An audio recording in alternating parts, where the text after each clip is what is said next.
Conservative Washington Post columnist Jennifer Rubin issued a scathing assault on the president this week in the pages of the Washington Post. In her writing, Rubin, again a conservative, says that Donald Trump is too emotionally and intellectually unstable to even be considered fit to be the president of the United States. I agree with Jennifer Rubin's assessment 100%. I want to read you this quick little excerpt from her piece here. This is phenomenal. This is what comes from electing someone emotionally and intellectually incapable of seeing beyond his own emotional needs or understanding the moral authority a normal president enjoys by fulfilling the role of head of state. Trump's lack of decency, civility, and respect for others' accomplishments prompt him to attack Americans, especially minorities, who disagree with him. In turn, Trump's conduct provokes honorable people to shun the president. You know, there's been a lot of conservatives like Jennifer Rubin that have come out in the Trump era and said, this isn't the kind of guy Republicans should rally behind. This isn't the kind of guy we need serving in the White House. There is something wrong with him. Unfortunately, there are too few people like Jennifer Rubin. And aside from this issue, I can promise you there's probably nothing else that I agree with Jennifer Rubin on. But this is something that we can agree on. Donald Trump is not emotionally fit to be the president of the United States. We all know he's not intellectually fit. There's no sense to even get into that. We know that. But the emotional one is one that too many people, or too few people, I should say, have not talked about. We've talked about, his potential mental illnesses. What could be wrong inside his brain. But his inability to control his emotions is perhaps his greatest liability and the greatest threat to American national security. Barack Obama was accused of being a Muslim.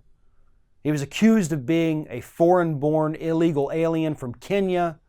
They attacked his wife, saying that she was a transvestite, comparing her to a monkey. That guy never lost his cool. He never got on Twitter and fired out angry tweets. He kept it cool. George W. Bush was attacked as one of the dumbest people to ever hold the office of the presidency, which he was. He was attacked because he couldn't even string a sentence together, and he would make up words. Did he go out there and give angry press conferences attacking people saying, "How dare you call me stupid? You're stupid." No, he didn't. Even he, as horrible as he is, was able to hold it together and keep his composure.